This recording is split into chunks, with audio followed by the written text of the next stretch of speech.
Sejam bem-vindos aqui a mais um vídeo do meu canal.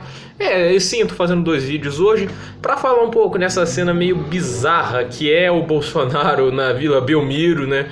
Usando a camisa do Santos, que é um direto rival no estado e no Campeonato Brasileiro do time que ele diz torcer, que é o Palmeiras, né? Porque eu já tenho sérias dúvidas se ele realmente torce pro Palmeiras, mas falando um pouco assim, que a gente tem que entender que isso não é só uma exclusividade do Jair Bolsonaro ser hipócrita no esporte, né? Tipo assim, que ele tá todo dia com a camisa diferente.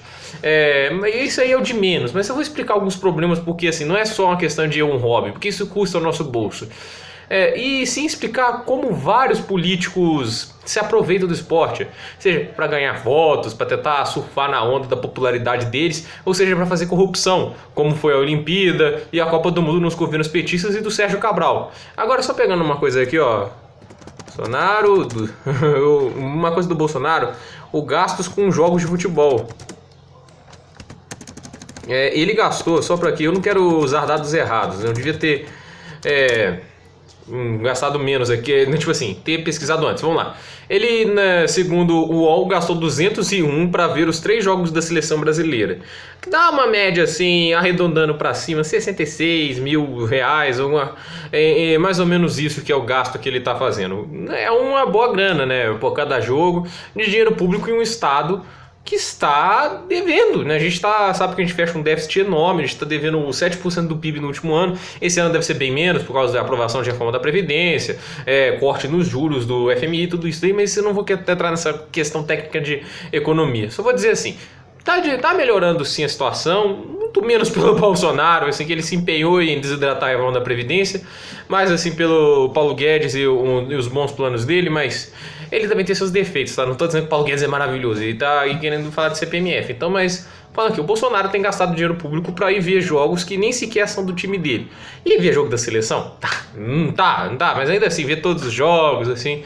E ele tá naquele clima assim de eleitoreiro, de estar sempre em campanha, porque, sejamos sinceros, eu acho que ele não torce pra time nenhum, só tá, como um político, eu não acho que o político torce a time, talvez tenha um ou outro que vai lá, torce de verdade, mas os caras estão interessados em jogo de poder.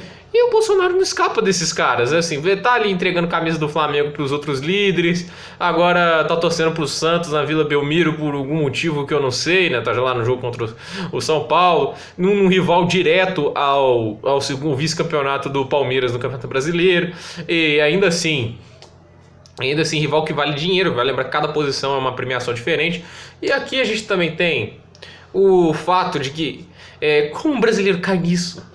Como o brasileiro cai nesse tipo de coisa? Vive insistindo em cair nesse negócio. Porque tem gente que não cai numa coisa tão ridícula dessas. Mas isso não é uma exclusividade do Bolsonaro. Isso é coisa de qualquer político. É aquela coisa. O PT foi assim.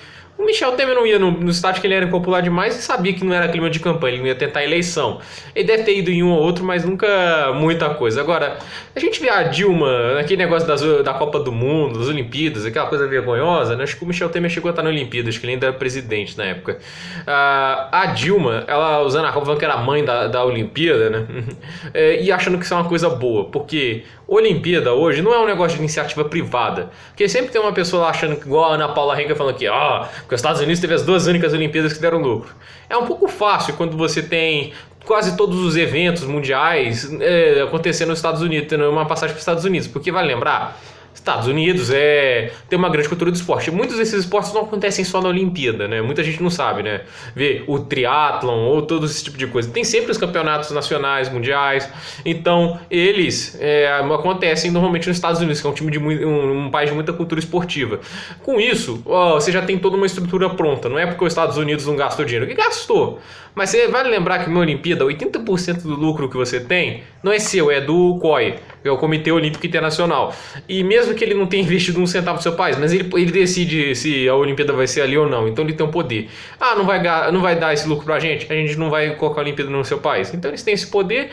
Então não é um negócio de que iniciativa privada vai. Você não vai ir num evento e que 80% do seu dinheiro vai para uma organização que não fez nada. Não. Seria mais fácil a iniciativa privada criar o evento. Aí que vem muitos campeonatos que um dia pode até tentar rivalizar com a Olimpíada, visto que nesse ritmo de como cogerencia só China e Rússia vão fazer daqui a pouco, né? Não à toa a próxima Olimpíada de Inverno em Pequim.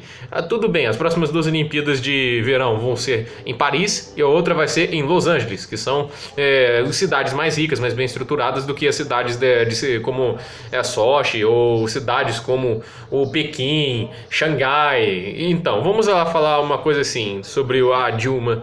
Ela gastou nos 11 estádios uma fortuna ali tá entre 20 bilhões, assim, alguma coisa, porque não é só os estádios que você paga numa Copa do Mundo, mas a maioria dos estádios, assim, incluindo o Mané Garrincha, que é um estádio que nunca teve uso antes mesmo da Copa e agora virou um estádio de 70 mil pessoas em que ninguém usa, foi acima de 1 bilhão, que é muito caro, assim, se a gente for ver, 1 bilhão é mais caro que o estádio Krestov da Rússia. O custo original, o Krestov custou mais caro por escândalos de corrupção também, mas isso aí é outro papo. A reforma do Maracanã, que era só para trocar o teto e reorganizar os bancos, né? À toa que o Maracanã se tornou o menor estádio de uma final em Copas do Mundo, né? Com apenas 77 mil pessoas, também custou caro, né? Mais de 1 bilhão e 600. Isso vem de propina para o Odebrecht, que fez a reforma desses estádios. Tem a Arena de Natal, tem a Arena... poucas arenas estão sendo realmente usadas, talvez Maracanã, Castelão, acho que a Arena lá de Pernambuco está sendo usada, mas ainda assim é bem questionável. A Arena da Baixada, porque se a gente for ver, não é organizado como foi feito na Copa do Mundo da Alemanha, porque todos os estádios são de times da Bundesliga, eles não fizeram, vamos fazer um estádio lá em Lausitz, né, se bem que deve ter um time lá, aquelas cidades que ninguém conhece, não, eles fazem os estádios onde vai ter a demanda certa, por isso que a Copa do Mundo da Alemanha não tem esses escândalos enormes. Também, a Alemanha também tem uma infraestrutura muito melhor que a do Brasil. A gente gasta todo esse dinheiro, rola propina e tudo para trazer um evento para durar um mês. Políticos fazem isso. E vai lembrar que esses votos para a gente ter essas Olimpíadas não foram de graça. Já foi mostrado que o Sérgio Cabral comprou a Olimpíada e não é muito duro achar que ele não vai comprar a Copa. Vai lembrar a próxima Copa é onde? Catar. Catar uma ditadura que trata mulheres como objetos e, é claro, já teve mais de 1.000 mortes nas construções dos estádios. Outra coisa que também impacta um pouco pra gente ver o quão estarrecedor é isso, é os gastos com a Olimpíada, que foram meter, não, vai ser tudo privado, tudo assim. Quem que vai querer investir uma Olimpíada aqui no Brasil, né? Vamos ser sinceros.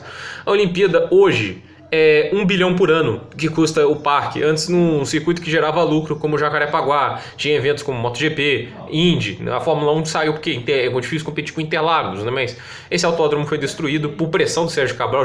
O Sérgio Cabral queria fazer todo o parque pan-americano lá no autódromo Jacarepaguá, mesmo tendo milhares de quilômetros quadrados de terreno, porque é conflito de interesse. E política é jogo de poder, né? Jogo de ajudar muitas pessoas. E a gente vê um pouco disso também no Vladimir Putin na Rússia. E porque vamos lembrar, o Parque Olímpico de Sochi, cara, aquilo não é usado. Tentaram dar uma ajudadinha ali com um circuito muito ruim lá que fizeram em Sochi. Tem algumas coisas que são usadas, um estádio de futebol ali, um estádio de hóquei ali, mas convenhamos, é muito pouco pro investimento que foi feito. Isso também vale para a Copa do Mundo da Rússia, o estádio Luzhniki, que teve que ser reformado na Rússia, o estádio Krestov, que é um estádio bonitão, acho um estádio fantástico, melhor que qualquer estádio que o Brasil fez, mas ele foi 3 vezes mais caro do que planejava. 2/3 do que foi colocado de dinheiro público na Rússia lá foi dinheiro de corrupção. Outro impacto que a gente vê aqui no Brasil, os trens ultraleves de Rio de Janeiro, das 16 prometidas, né, 16 linhas, só uma foi feita. A expansão do aeroporto de Fortaleza também não foi feito. Ou seja, muito dinheiro público destinado a nada. A prejuízo. É pior que destinar a nada, coisa inútil. Porque coisa inútil talvez não vai custar no dinheiro nosso no futuro. Mas hoje a gente vê um Parque Olímpico abandonado, estádios como Mané Garrincha abandonado, Manaus abandonado, um planejamento ruim. É como a política atrapalha o esporte. Não basta só impostos altos em equipamentos esportivos, em licença para construir um campo para treinar alunos, porque todo esse tipo de coisas pequenas juntam e formam uma barreira muito grande para as pessoas pularem. Não é à toa que no Brasil é tão complicado você ter atletas. Um país de 200 milhões de habitantes que ganha 7 medalhas de ouro em sua edição sede. Vai lembrar, a gente, de 31 Olimpíadas, a gente foi o 25º pior. Ou seja, é muito ruim. É muito ruim o desempenho esportivo do Brasil. A gente tem esportes que a gente anda bem, que é futebol, porque você não precisa de um campo para treinar futebol, né? Você faz futebol com um pé e uma bolinha qualquer. Agora, comparado, desculpa o barulho da TV ali, mas tem que fazer desse jeito. Como vai pegar um golfe, tênis, esse tipo de coisa é muito complicado. Fórmula 1, esse tipo de coisa é mais difícil de acontecer. Por mais que a gente tenha 8 títulos mundiais na Fórmula 1, esse é outro assunto. Não à toa que a gente não tem nenhum piloto hoje. O Brasil é muito complicado para ter esportes, né? E insistem em trazer eventos esportivos para cá. Usar o esporte para pegar a popularidade é um velho, isso não é novo, acontece até hoje. Aconteceu na Rússia, aconteceu na China e acontece no Brasil e vai continuar acontecendo. A gente tem que desvincular o esporte de políticos, porque políticos não estão interessados em esporte, só estão interessados em jogos de poder. Gente, por esse vídeo é isso, deixe seu like, compartilhe o vídeo se você gostou e até o próximo vídeo.